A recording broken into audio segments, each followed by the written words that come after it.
Hello.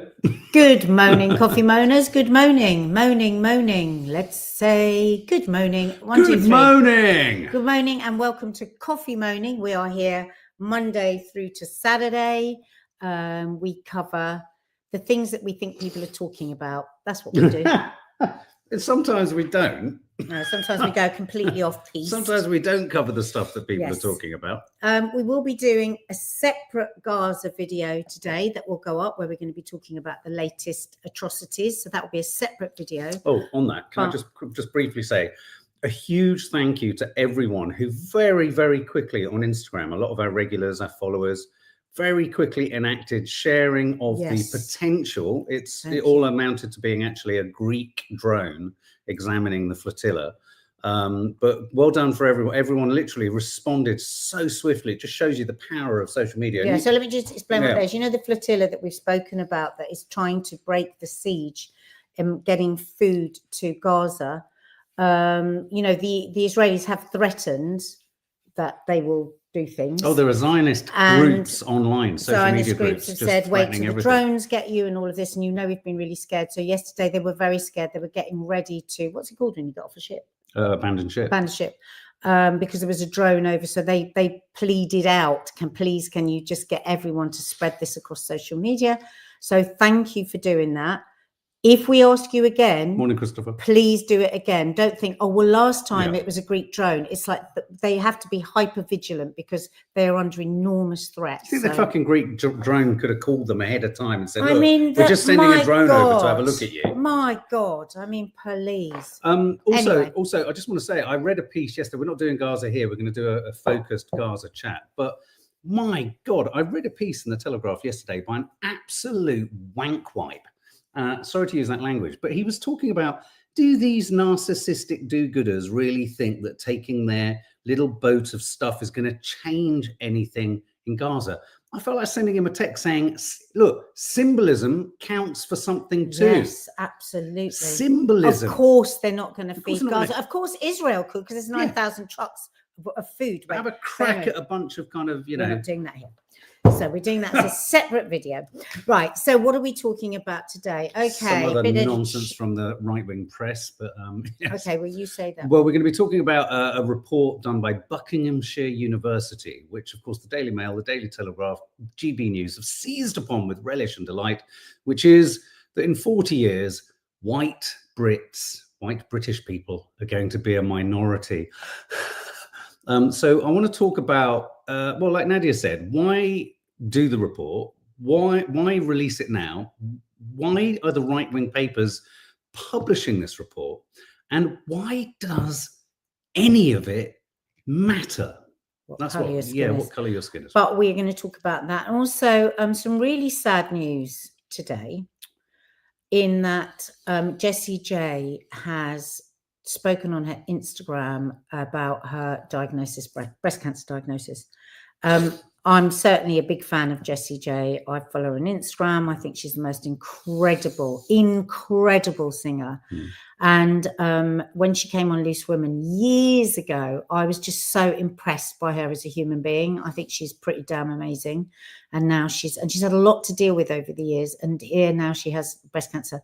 And we've got a message both from Hannah and Kaz. I asked them to I did ask Tits as well, but I think she's doing Lorraine this morning, for them just to say what it means when somebody famous comes out with a diagnosis, what it means to them and to the community. I do want to say she has also said, Jessie J, that she doesn't want the press, speculation pouring over it, which is why she sought to take control of the narrative. And and we're going to play her message. And I think off the back of that, we're also going to hear from, as you say, Hannah, and dance your tits off. And then if we have time, we're going to talk about how low-calorie diets, wait for it, it's fact.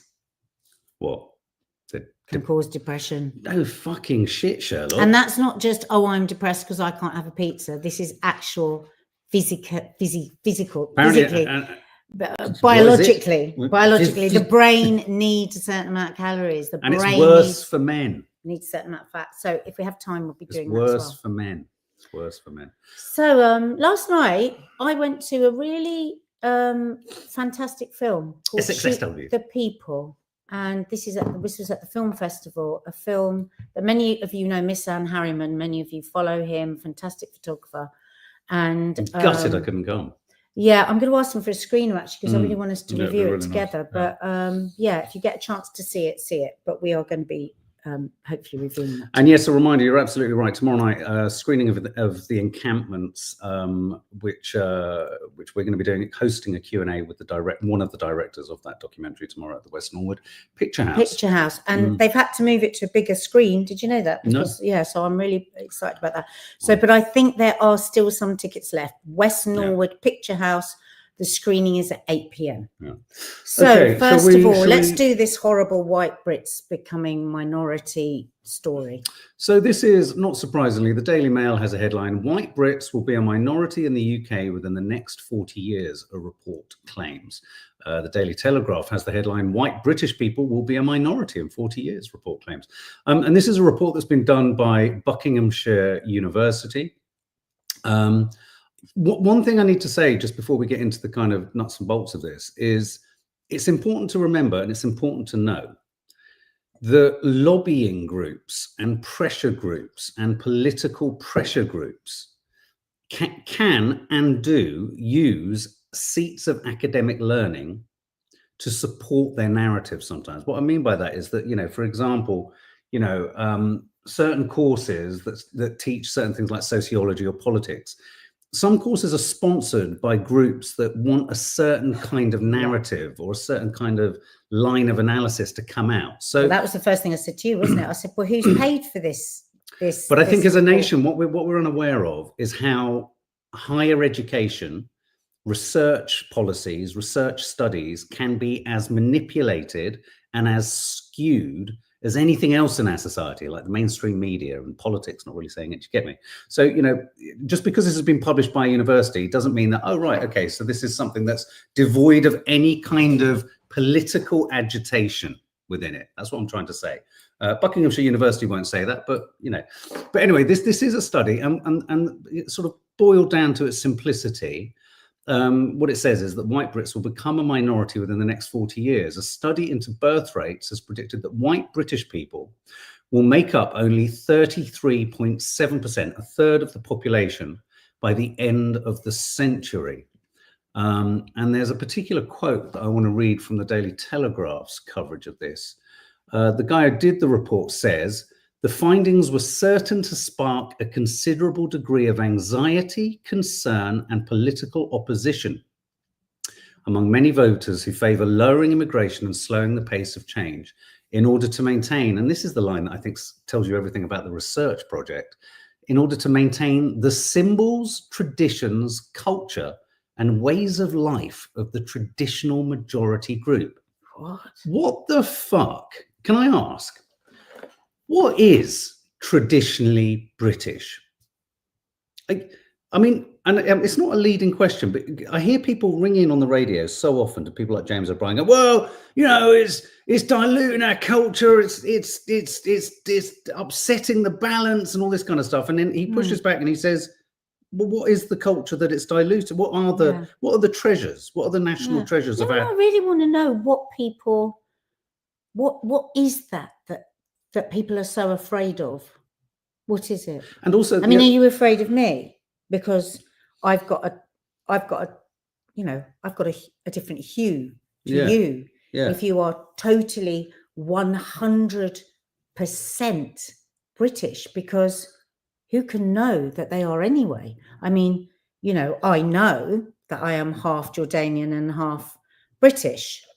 My skin is slightly darker than yours. Let me see your skin next to my skin. No, yes, you're definitely more white than me, aren't you? Yes. So how could I damage your life? Make my children mixed race. Oh my God. Right. So we are in the process of having our DNA done. And I had it done years ago for Liz Swin, but of course I can't find the details. I can't remember what it said about me. But I remember one of the panelists was 100% Pakistani, 100% her DNA was. And this was so unusual that the company said they had never seen anyone before with 100% Pakistani DNA. So the thing is, if we were to go across and we were to test every single white British person, would that be all that they are? No. Well, exactly. No. So then we should already be very, very, very, very afraid then. Of what? Of the Of fact, ourselves. because we're already not pure white British. So that's already happened, because if it was so rare that this person was 100% Pakistani, who else is going to be 100% British? So the thing that really where is the fear? What are you frightened of? But and again, what is it we're so proud of that when someone migrates with all the complications that come with that, pursues a career here, sets up their family here, having gone through all the due process and due diligence, what is there about our culture that's going to be destroyed, that's going to be eroded and destroyed? Or because we can take the extreme of somebody like Sawalha Braverman a little while ago in America saying,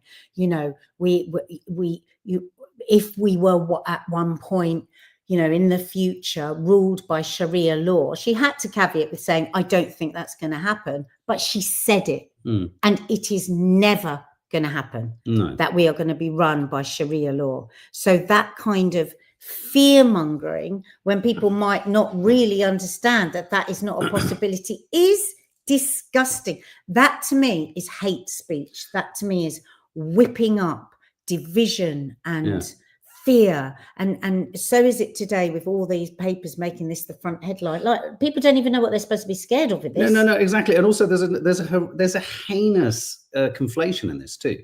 There's a difference between immigration numbers and the number of migrants and the majority of the population being of color, or the minority of the population being white. There's skin color and migration and immigration.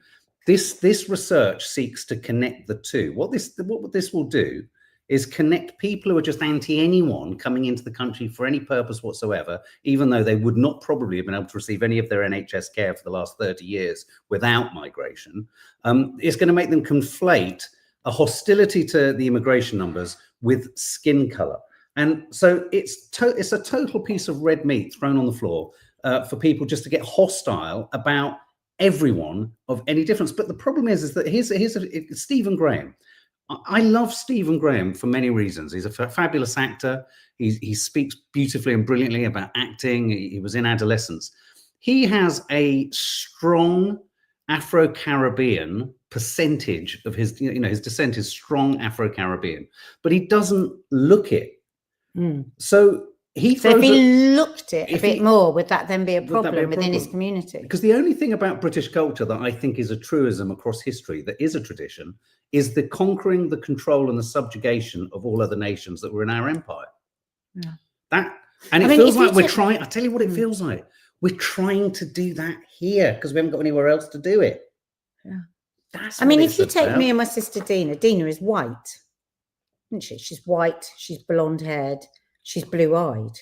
Yeah. Right. So if we were like sorting out who could stay and who couldn't stay, and you had to be white British, I suppose I would have to go and she'd be allowed to stay. But you see, underneath that colour, she's not actually white. Good God. It's quite difficult. I'm going to give you some thoughts that I genuinely have on what I think could be described as tradition. I can't think of any values that are British that are not threaded through. I tell you what, I know, a British tradition. Racism. A British tradition is nationalism. A British cultural tradition is a suspicion of anyone else other than us. Then I would throw in things like, someone said, cups of tea, which of course we imported from China and India. And then cups of tea, and then biscuits, which of course the origin of the biscuit came from the ships that went around the world when we conquered other lands, and fish and chips. Sabina, and I'm glad because we've got somebody here who is not happy, and that's good because that's what we want to hear, and it's not rude and it's not. So Sabine, Sabina Burney, I do have a problem with too many legal immigrants, because it feels like they're taking our identity away, bringing their traditions and customs here. I'm not in favor of it. So do you mean, so would that be like somebody comes here and maybe their food is very different and their religion, but how would that take away from the things that you love about being British? I mean, isn't it like, to have differences, doesn't that make our world more interesting? And I'm genuinely asking that. I'm genuinely asking whether that is. No, I agree. And I'd go a bit further than that. I mean, it's interesting. I'm trying to, you know, when you say, you know, our traditions, again, I'm trying to think what our food is a big one, isn't it? Food, our food traditions. I mean, we can't say religion much more anymore, because as a nation, principally the white, but it's a secular nation now. We're not really a religious nation, other than the religions of many migrants who have come into the country. You know, we do have a essentially historic Christian basis, but I mean, we've seen report after report that more and more people are stepping away from religion. So I guess the traditions can't be around religion. Food is a good example, because the weird thing about food is, I understand, oh my God, there's food, you know, but isn't one of the most popular British dishes an Indian curry? Well, it's just the enmeshment and the patchwork quilt that I love. And I love this from Nadeem. Hi, Nadeem. British people need to understand this country, and particularly big cities like London, are only amazing places because they are so diverse. It impacts our art, cuisine, education, everything. Broadens our horizons. Lets us know more about others and other worlds. And I think that that's a beautiful thing, right?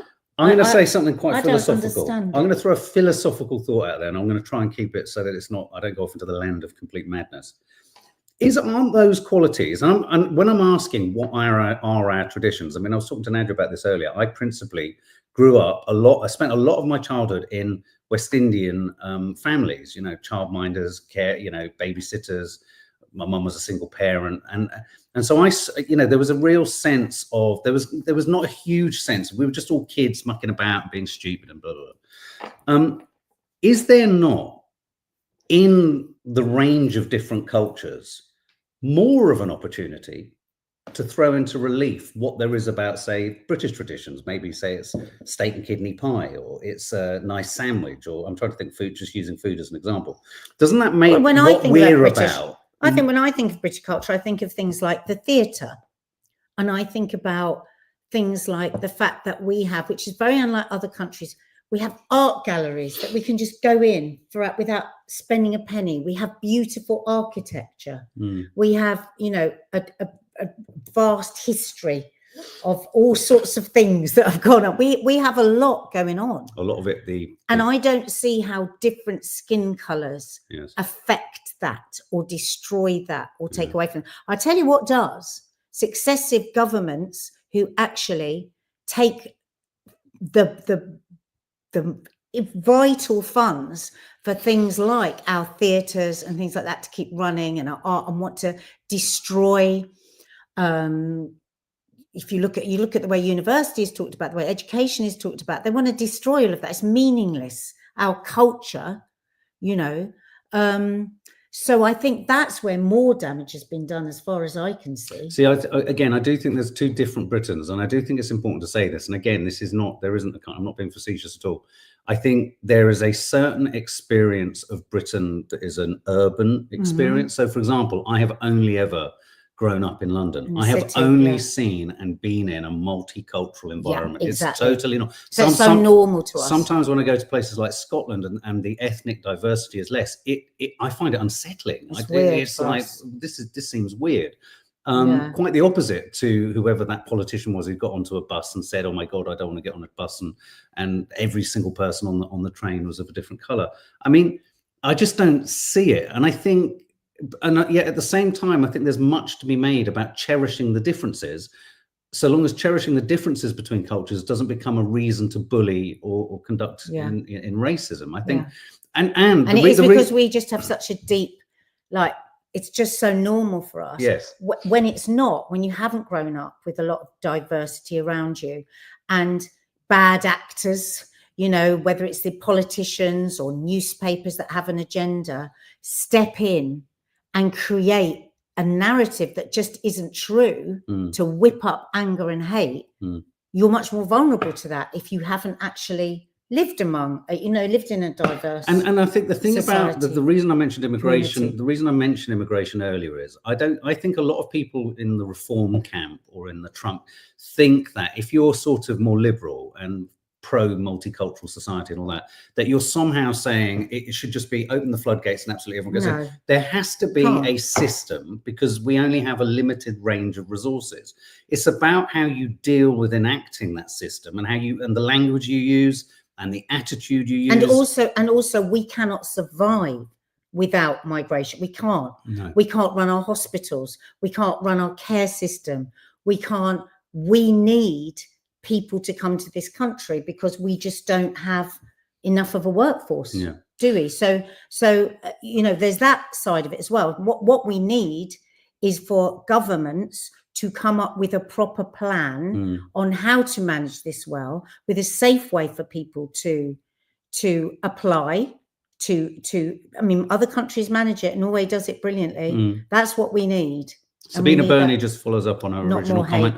I've lived in a white community. I went to school with 300 pupils and only one black girl in my region. It's just not the norm. Absolutely. Yeah, and I think it's important. And it must be so strange. And I think it's really important that people like us who sit in cities and talk about the normality of it. For some people, it is, you know, I remember my grandparents, where they lived, it was a very white community. And I noticed a number of people saying it's very diverse in Scotland. Absolutely. In certain areas of the cities, absolutely. Most cities are. But I'd like to ask you, what does so I understand that, and it must feel so weird, but what are you scared of?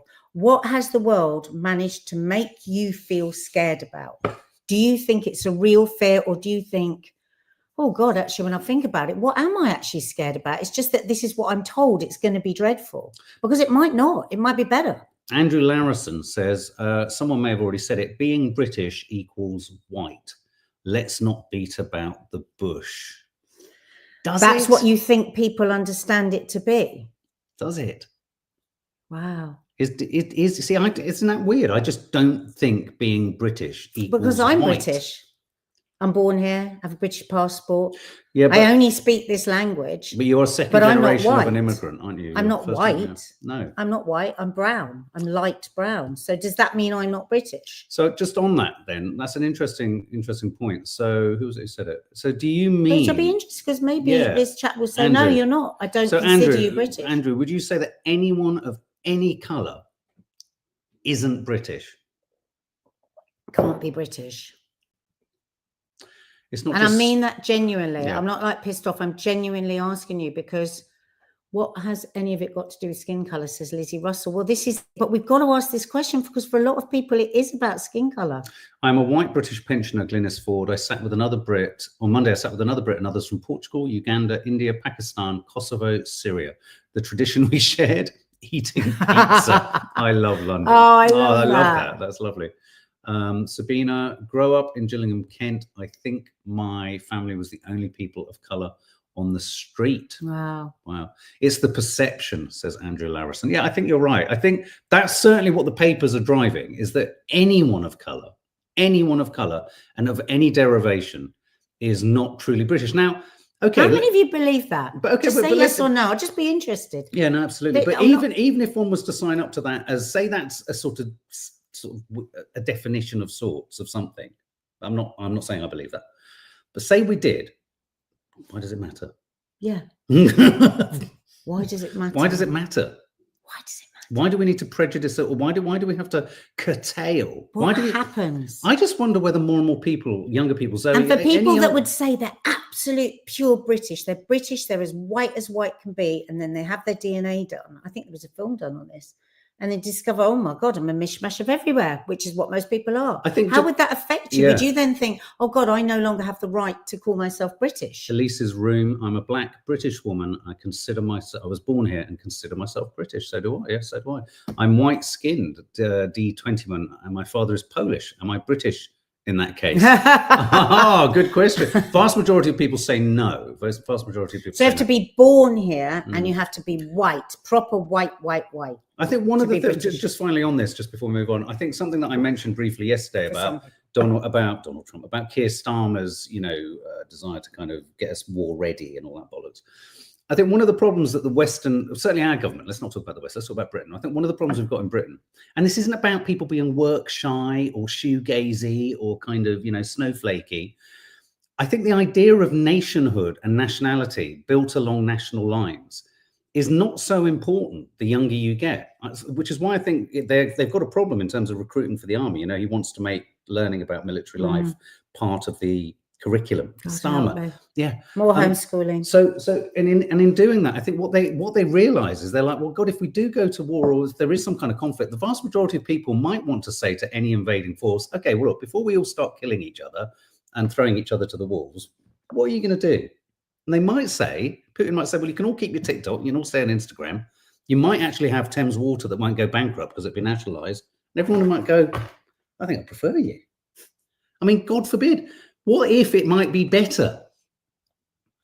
So I think and I do think actually, ironically, a definitive aspect of British culture is jingoistic nationalism and an idea that you will fight for your nation. My heritage, says Rachel B, is Romani, Gypsy, and Jewish. I am white. I think people are people. I just happen to be white-skinned and born in England. Agree. Christopher. Hey, Christopher. I'll never forget, very close family friends, their child, same age as me. She was adopted, Japanese, parents are Brits. Till I was older, never put the 2+2 together that she was. Never saw it. Yeah. Through the eyes of kids, right? Exactly. Through the eyes kids of kids. Just see human beings. Okay, well, thanks. That was really interesting. And look, can I also just say thank you to those people who shared your thoughts and feelings. And who disagree with us. Yeah, and perhaps we do love to have the conversation. Yeah, absolutely. So Sabina, thank you very much for your comments. So Jessie J. Yes. For anyone who doesn't know, I mean, I'm not necessarily a Jessie J fan. I know the girls have loved her. I love her on Insta. Yeah. I mean, she's so talented. She sang a song called Bang Bang. Her real name is Jessica Cornish. And she shared a film on her Instagram. Should we let her do the talking before we? Yeah, absolutely. Okay. So this is Jessie J, who posted this on her Instagram earlier, I think today. Going back and forth a little bit on, should I share it? I want to, but there's lots of opinions outside, and knowing that the media are going to make this way bigger than it needs to be, but also knowing that I want to share it with my fans and the people that care about me. And also, I'm a sharer. I've always shared everything that I go through in my life. Before No Secrets came out, I was diagnosed with early breast cancer. I'm highlighting the word early. Cancer sucks in any form, but I'm holding on to the word early. I have been in and out of tests throughout this whole period. I just wanted to be open and share it. One, because selfishly, I do not talk about it enough. I'm not processing it because I'm working so hard. I also know how much sharing in the past has helped me with other people, giving me their love and support and also their own stories. I'm an open book. It breaks my heart that so many people are going through so much. Similar and worse. That's the bit that kills me. I just want to and just let you guys know it wasn't something I'd planned. But yeah. I'm getting to keep my nipples. That's good. It's a weird topic and a weird situation.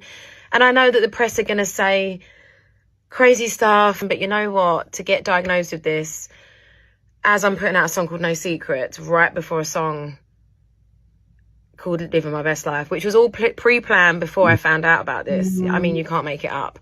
And you know what? And sorry, she hasn't finished. Job. I am going to disappear for a bit after Summertime Ball to have my surgery, and I will come back with massive tits and more music. I bloody love her. It's nice, I bloody love her. So first of all, you may not know this, guys, but at 8 years old, she was diagnosed with a heart condition. At 18, she had a minor stroke.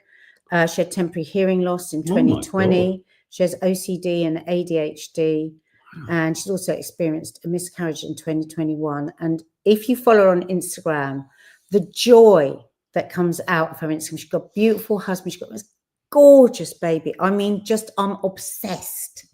I fall into a wormhole of her Instagram with her baby, and she's just so talented.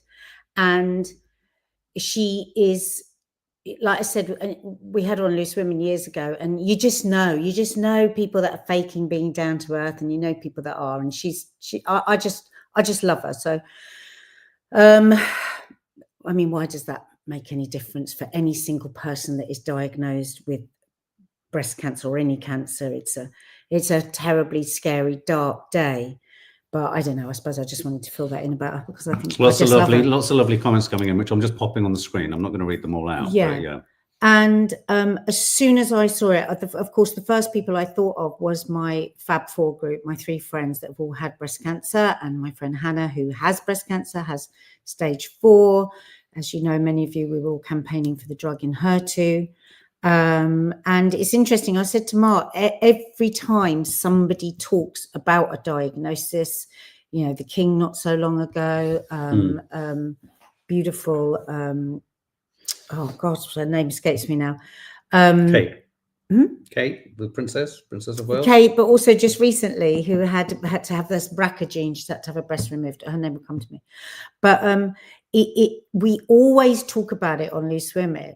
And the reason we always do is people will always want to talk about it when somebody in the public eye talks about it. And over the years, when you ask people why, first of all, there will be an uptick, 100% now, of people getting checked. It's always the same. Somehow people take courage and inspiration to do it.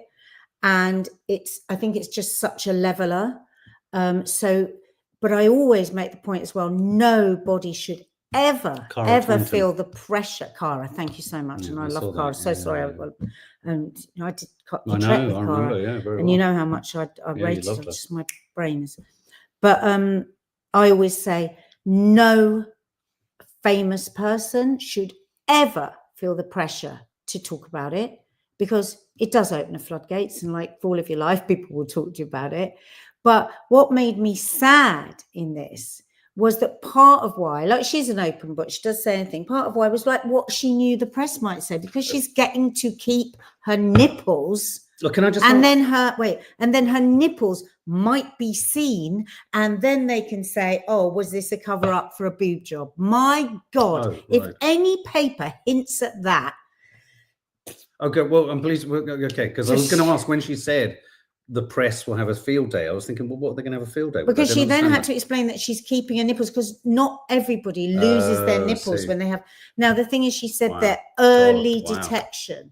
So we don't know, and it's not our business, but she might have a mastectomy. She might not. She might have to have an implant. Right. We don't know. She might have a lumpectomy. The fact that she says she's keeping her nipples suggests that she's going to have some sort of, you know, big surgery, which will mean possibly implants. So the fact that she has to caveat that, and she's right, because that will happen, and there will be rumors, and that's just so wrong. And it's such a scary time. You've got to have a very particular and specifically awful mental health sort of situation or problem if you make it your business to troll someone.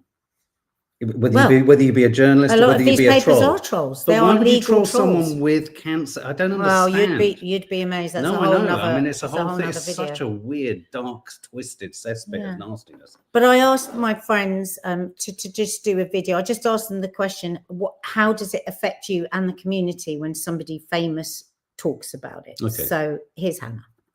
That really did. My heart goes out to Jessie, and I'm wishing her all the best with her treatment. I hope the recovery goes as smooth as possible, and that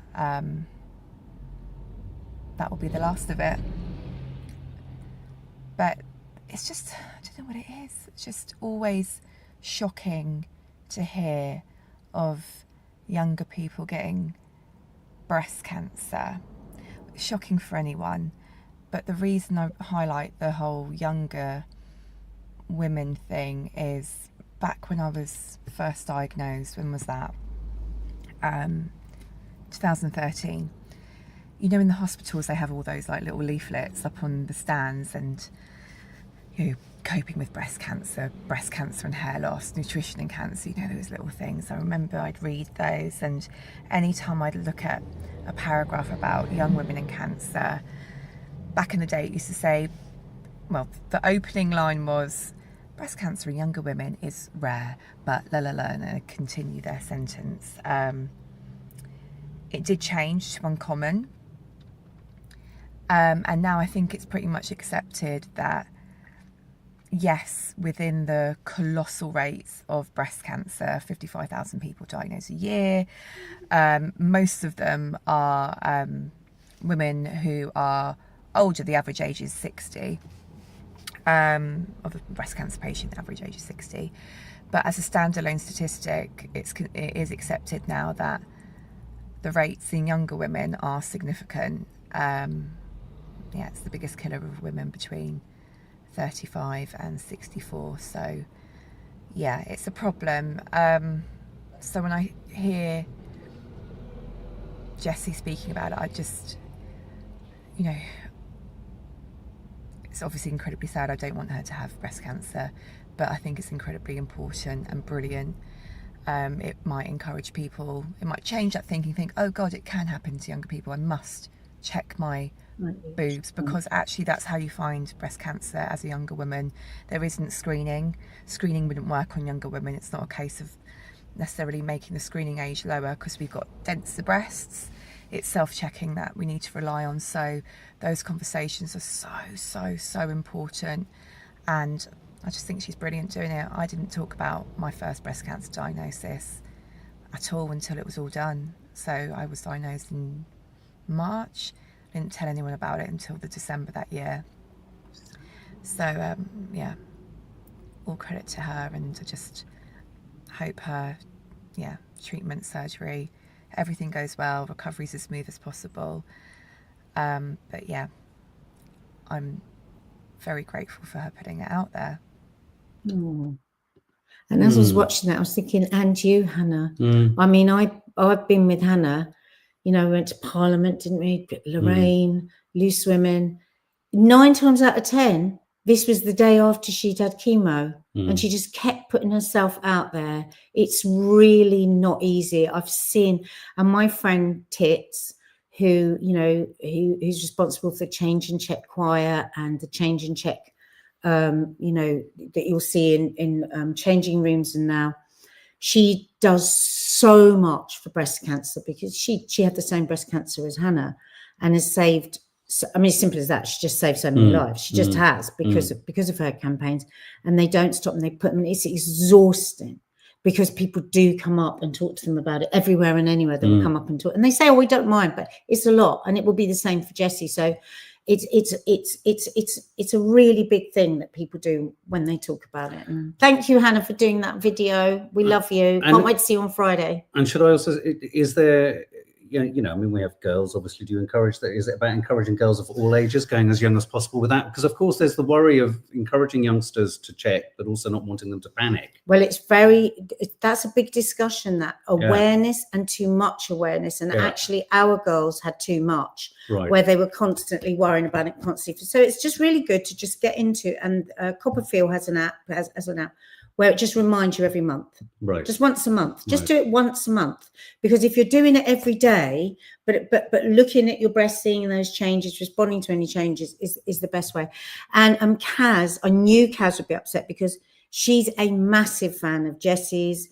She's been to concerts where and actually we subbed down the interview because it was classic Kaz chaotic. She was going in the tube and she was just talking about how much she loved Jessie and what a fan she is. But then, you know, to the actual question of you know, what does it mean when a famous person reveals their diagnosis? This is what she said.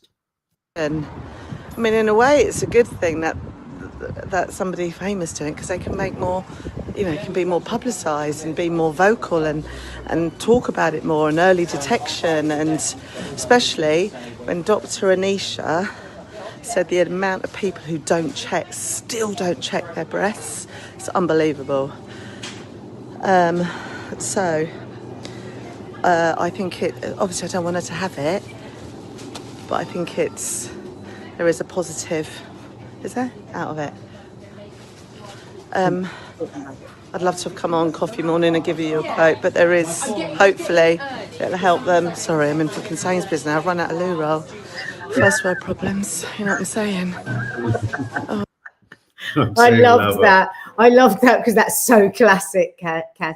And, you know, it's upsetting. It's a lot. And Kaz, you know, Kaz still has PTSD from her breast cancer. Yeah. And it's always the first thing that happens. WhatsApp goes, oh my God, it's so-and-so, it's such and such. So thanks, girls, for doing that. The PTSD thing after cancer, I mean, my mother's ex, who tragically took her own life, I mean, the feeling me and my mum have about her, she survived, she conquered, you know, breast cancer, but she never actually really fully recovered from the impact of it. It was so destabilizing. Wow. Lovely comments there. Yeah, thank you so much, my lovely girls. Can't wait to see you on Friday. Okay. And Tits would have been very good on this as well, but as I say, she's doing Lorraine today, so otherwise we would have had her on. She has posted something on her Instagram, so it's follow her, Titty Gritty, the Titty Gritty. She is just such an amazing person and such an advocate for women, and she goes to the nth degree for other women. A woman's woman. And Hannah is Real House of Hannah, and Kaz is Dance Your Tits Off. Actually, on that, Kaz is doing a really nice thing. She's doing like a really affordable 6 weeks course, because she's a personal trainer, on how to get stronger. Oh, nice. So go to her Instagram, Dance Your Tits Off, if you would like to, all online. And I think she's doing a special for people that have secondary breast cancer. I think she's doing it for free for people with secondary breast cancer, actually. But don't quote me. Go and check it out. And just finally, because a lot of people were asking yesterday too, what is the status for Hannah at the moment? Where is she at in her treatment? So Hannah, at the moment, she's got stage 4. She is on a chemo that years ago she had. It's a very old-fashioned chemo that we were all totally terrified about her having, because she was so ill on it the last time. But she says, weirdly, she thinks because she's had so much treatment, her body's kind of gone, this poison. That's all right. Okay. So at the moment, she has secondary breast cancer. That means she has a lot of, she has cancer on her liver. When she was on the Enhertu, she had to come off the Enhertu. The Enhertu cleared the breast cancer in her lung, which was amazing. Wow. And of course, we're still so angry because we feel like if she'd got the Enhertu earlier, maybe it wouldn't have broken out of her liver. But at the moment, the last scan she had, there was some shrinkage on her tumours, on a lot of the tumours that are on her liver. So we were really excited about that. So one day at a time. Wow. Amazing women, all of you.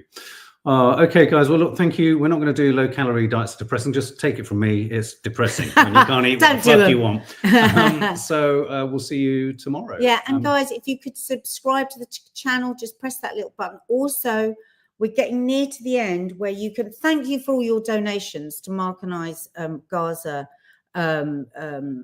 fund. There's still time to donate. It can be £1, £100, £1 million, but you will automatically go into the prize draw for 2 Premier League Tottenham Hotspurs tickets in the hospitality box. So it'd make a great present for Father's Day.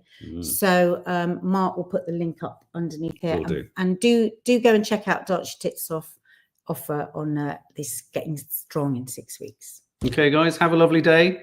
If you haven't, go and check out A Couple Does, a little surprise vlog landed last night. Follow-up will be landing to that, and How to Stay Married will be coming very, very God, we imminently. look after you guys. Bye.